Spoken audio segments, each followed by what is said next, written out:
An insurance company is a business, and there's no way they're going to give you a policy that is win-win for you. It's just not how money works. So obviously their fees are coming from somewhere, and it's just worth saying, where are they? How much are they? And before you sign that dotted line, knowing the aggregate fee structure there. On your family wealth building journey, life insurance is likely a topic that comes up. And lately, a lot of people have been asking specifically about indexed universal life insurance and wondering if it's worth it or not. Big questions like this are always better with really smart friends, so I thought I'd answer this one with Tyler Gardner. Tyler is a financial advisor and the finance content creator behind Social Cap, a TikTok channel with over 250,000 followers. When Tyler isn't creating entertaining and educational finance videos, he's spending time with his wife, Stefanie, and walking in the woods with his 200-pound bloodhounds. Welcome to the show, Tyler. Thanks so much for having me, Andy. I appreciate it. Absolutely. Well, this is a really important question, and I'll say that because I've gotten reached out to a few times by people I know well or other people who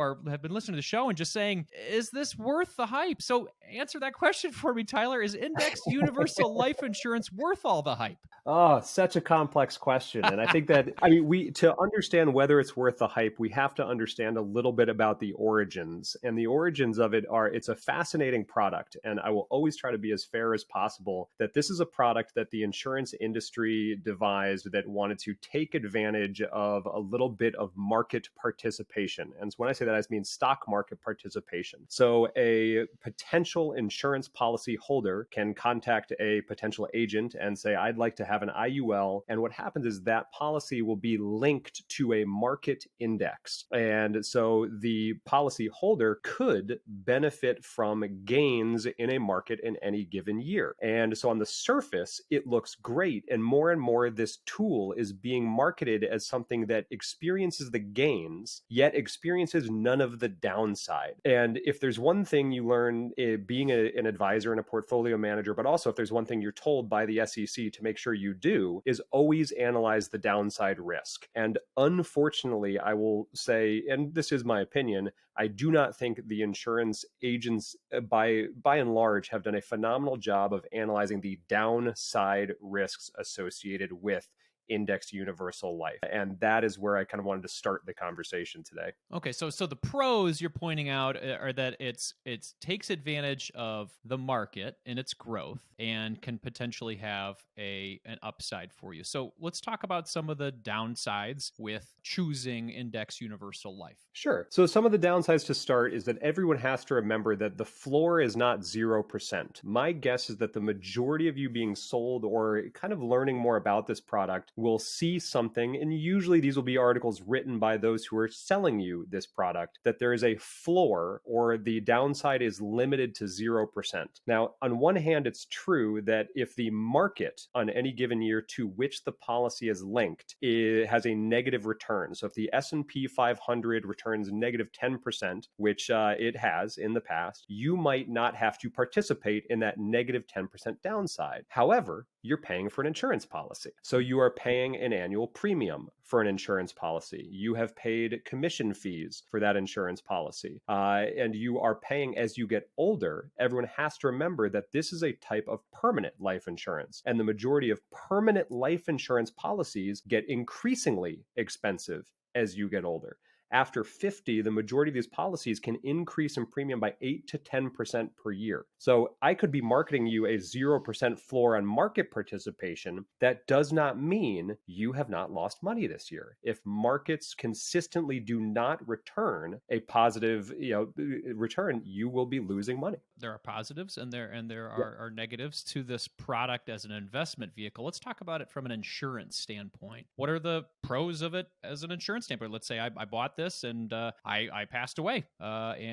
Is this a good product to support my family? Well, again, it depends how it's being structured. I mean, this is to be fair to anybody who's selling these products. I think these can be structured, just as anything can, to reflect what it is you're after as someone who's looking for insurance. So what's happening right now is there are a couple different ways you can structure this. One is to limit the death benefit. So if you are looking at this product primarily as an investment vehicle, which is a little odd in and of itself ethically because it's not regulated by the SEC. It's not regulated under federal regulations. So that's a little tricky to say it's investments. But if you're looking at it through an investment product, that's one thing. But if it's an insurance vehicle, then what happens is if you decrease the death benefit and you tell the insurance company, I'm okay receiving very little death benefit, that can help you decrease your premiums as you get older. So from the investment standpoint, that can be positive, but obviously it negates the insurance component. Okay. Now, most people who are selling this as an investment vehicle at this point are obviously not caring as much about the insurance. So that is interesting, right? Is I can't 100% say this is a terrible product when I say there are ways to design it where you could increase a potential income, you could decrease your potential premiums, as long as you say, you know what, I don't care about the death benefit. I'm okay with the premiums. I'm clear on this. I'm good to go. Got it. Generally, there's fees associated with this type of product. Yeah. Can we talk about those fees, because that might be more things that people need to be aware of before committing? Sure. And the list of fees is, I don't want to say endless, but it is certainly something that is not explored a lot. And again, coming professionally as a financial advisor and portfolio manager, if there's one thing that we do tirelessly, it is show you transparently what the fees are. And at that point, you as a potential investor can decide, is this worth it? In our industry, hypothetically, you could pay 1% to an advisor to have them manage their assets for you. That's an industry standard. As long as you are transparent about it, anyone can say either yes or no. What I don't see happening with the insurance policies right now is I do not see them marketed where someone is saying, here's the upside, and here are the 18 fees that we charge along with the upside, just to make sure you know about this. So for example, the commission is a big part of this, and it is worth focusing on that 75 to 90% of your first year's premium can go directly to the insurance agent just to pay their commission for this. So there's no wonder it's a massive market to get into, because if I can sell you, and a lot of these people can, they're great salespeople. And if I can sell you on this dream of, hey, here's no risk, 0% floor, participate as much as you want to, but I'm not going to talk about the fees. Yeah, people are going to be really interested in this, but we have commissions fees. Then we have administrative fees, right? It obviously costs money to implement these. It costs money to run an insurance company, and that's fine. There's what's called a mortality fee. And that's basically the insurance company saying, look, we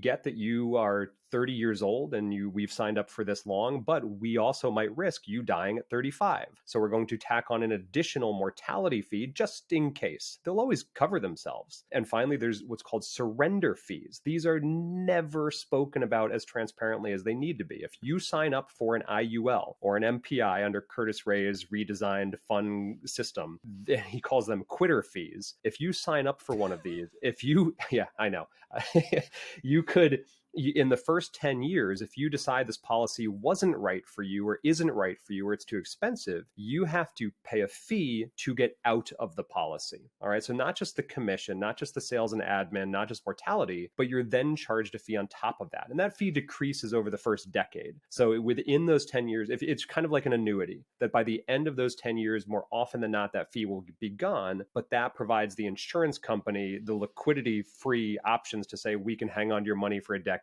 And by that point, we can have enough money and enough of a cushion that we can pay back as far as what we need to pay back. I mean, ultimately, that's the question that everybody getting into this needs to remember, is that an insurance company is a business, and there's no way they're going to give you a policy that is win-win for you. It's just not how money works.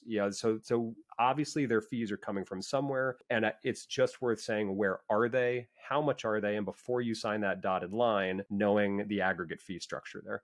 Yeah, I'll be honest with you. I like to buy or invest or purchase, or whatever word we want to use for things that I use my money for, things that I understand. And this is extremely confusing. It's extremely confusing. Do you think it's so confusing purposely? So that you can maybe meet with somebody who sells you on how smart it is, but then at the end of it, you feel like, well, they're smarter than I am, so I must be worth it. Yeah, and I'll be fair to the entire world of not just finance, but any world that operates through a business model that withholds knowledge as the service, right? There are a lot of fields where if you didn't withhold certain types of knowledge, and that sounds too cynical, if you didn't have certain types of knowledge that other people wanted, you wouldn't be in business. So again, as a portfolio manager, right, obviously I've been working with finance for a certain amount of time, that there are things I understand about markets that I know that your typical retail investor or community member might not understand. So there's this inherent gap of knowledge, and it is an ethical responsibility on everyone's part to acknowledge that there's that gap, and then to bring that client along to a point where they feel comfortable investing in certain products that fit their values and their goals. To answer you bluntly, no, I do not think there is enough transparency right now with these products in the insurance industry. If this industry were regulated by the SEC, because this is what we are and we have to do this, we have what are called structured notes. And structured notes and structured products are very similar to IULs in that they can provide upside market participation to clients and a downside cap, but they are usually higher fees.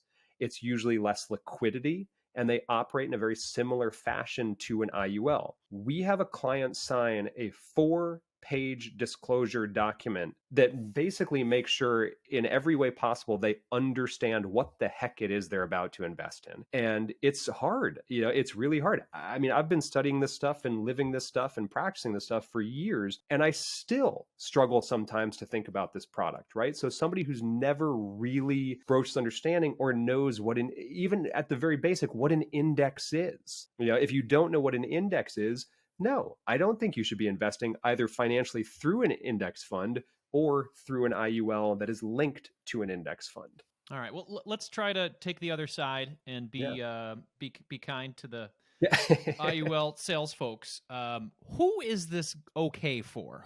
Who is this product? Sure. Yep. Okay, and correct me if I'm wrong. You're maxing out your IRAs, you're maxing out your 401ks, you're taking advantage of an HSA and investing in that. After that, are you still looking for maybe tax efficient ways to grow your wealth? Is that when you'd look at a product like this, or is it still not worth it? No, you nailed it. This is not an inappropriate product, and I understand the double negative there, and that's confusing in and of itself. But in the appropriate way for the appropriate person, an IUL can be an outstanding tool to add to your tool belt. Again, as an advisor, we work with people tirelessly to say, let's diversify not just across the stock market in sectors, but across products. Of course, you should be thinking about life insurance. Of course, you should be thinking about tax strategies and tax efficiency. So if I have maxed out my 401k, I've got my company match, if my credit card debt is under control, if I have my Roth IRA and I'm contributing the 6,500 or the 7,500 with a catch-up clause, if I'm doing all that and I say, look, I'm a high net worth individual and I still have $50,000 a year, that is the person for whom these policies are designed. And I'm going to give you 2 reasons for that. One is that person can afford to pay those premiums without risking a policy lapse. These IULs are expensive. They are not designed for someone scraping by, looking to build wealth, and then ultimately borrow tax-free. That is for a high net worth individual or an ultra high net worth individual who has the money to do so and can accumulate the appropriate amount of cash value that would make this policy worth it. Because if that cash value is not high enough when you start borrowing from it, remember that you're eating into those returns every single time you take money out. So if I've only accumulated the bare minimum in that cash value, you're not building any wealth off that, especially if you're capped on a market upside of 8 to 10%, and you're paying premiums on top of that, and you're paying variable interest on top of that loan. So high net worth individual, fantastic. You want that tax strategy? Have at it. So this is the crux of the sales, as well as maybe the problem on TikTok or other social media platforms. When somebody says, well, what are the wealthy people doing? What are they doing? There you go. Well, you nailed it. Maybe they are doing IUL, but they didn't do all of the other steps before that, or the individual who's consuming the content didn't do all the steps before that, like get rid of their high interest credit card debt, save for emergencies, max out their employer sponsored 401k, the Roth IRA. So all they heard was, what are the wealthy people doing? So they just jumped to that last step and unfortunately pay a boatload of fees for something that they could have a similar result with just maybe taking advantage of their employer match, right? Yep. Yeah, yeah, you're exactly right. And what's truly unfortunate about it, and this does have to do with obviously TikTok and sales pitches, is that everybody now we're living in such a hyper consumer, hyper hopeful, hyper get rich quick society right now. My attention span is 0.0005 seconds. If I do not capture your attention in 0.005 seconds, I've lost you. And so the line that every creator should know will at least get people to see what you're going to say next is, hey, here's what millionaires are doing. I use that line all the time. I use it all the time, no doubt, because it works to get people interested in what you're saying. So on a sales pitch, they're great. Again, some of these people I've watched, I've gone, well done. You're marketing to someone who wants to get wealthy by showing what somebody who already is wealthy is doing with their money. But what you're not saying is that the reason that it works for the people who already are wealthy is that they can risk these assets. They can pay these premiums. They can fund the cash value with enough money to make this worth it. They can afford the variable interest rates so they do not have a policy lapse. And they have enough money that they've already maxed out better options like the 401k with a company match. It is without fail, because I do not have to pay premiums when I am investing directly in index funds. I do have to pay premiums when I am purchasing an IUL and having the insurance company work with the index funds for me. Okay. I think we did a good job here, Tyler. Tyler, there's somebody listening right now and they say, okay, I hear what you're saying. I've been approached by my mother, sister, brother, TikTok creator, whatever, about IUL, and I'm looking at it. I was considering it. Maybe I won't do that. What should I do to build wealth instead? What would you say to that person? I'd say you have to start small. This is the non-creator, non-salesperson in me says that the first decade of building wealth is the most boring conceptual decade you could ever have. And if you look at, I would encourage everybody to just look at Warren Buffett's net worth through the ages. Warren Buffett is worth $90 billion, and 80 billion of that was accumulated after his retirement. And the reason for that is, as you know, is compound growth and how compound growth works. But if you look at the first decade of anybody's investing horizon, it's not sexy. It's not, super glamorous. And it's hard because in order to be investing in the markets, you are sacrificing current consumption on a daily basis. And there are things you want to spend money on, and there are things you need to spend money on. It's not easy to sacrifice current spending if you need to pay, especially when we're dealing with high inflation environments. However, right, you need to get that decade of foundation, whether it's in low cost index funds or target date retirement funds, or just trying to invest a little bit on your own, but making sure to diversify where and how you're investing, or just paying down the credit card debt. That really is how you have to start. And just like going to the gym, you're not going to go to the gym for 2 days in early January and all of a sudden have all of your New Year's goals taken care of. There's a reason that most people quit their New Year's goals within 2 weeks of January starting. And it's because 2 weeks, you're not going to notice results. It takes a long time of doing little things right. Yeah, I like that, Tyler. Well, the difference between the gym example and what we're talking about is you can automate a lot of this wealth building stuff. You can't automate going to the gym. I wish I could automate going to the gym, man. I wish I could hit that button on my bank app that makes me go to the gym every day without me even thinking about it. But unfortunately, it doesn't exist. Now Tyler, that's a great business idea. It is a good idea, right? There we go. Tyler, I love your content online. Tell people where they can connect with you and learn more about this topic and many, many others. Sure. Yeah. So as you mentioned, I work with Social Cap on TikTok, and that's trying to be, not always perfect, but trying to be a relatively objective financial literacy resource, free content, free everything, all accessible all day. And I try as hard as I can to answer every single comment on there. And that, man, is that hard, but I try. And so trust me, if you have a question and it's genuine, odds are I will find you there. I also am a portfolio manager and advisor with InTrack Investment Management, and we are out of Vermont. We are a small registered investment advisor fiduciary out of Vermont. We have offices in Burlington, Vermont, and Norwich, Vermont. Fiduciary is our favorite F word here on the That's show. the word. Tyler, That's the thank key. you.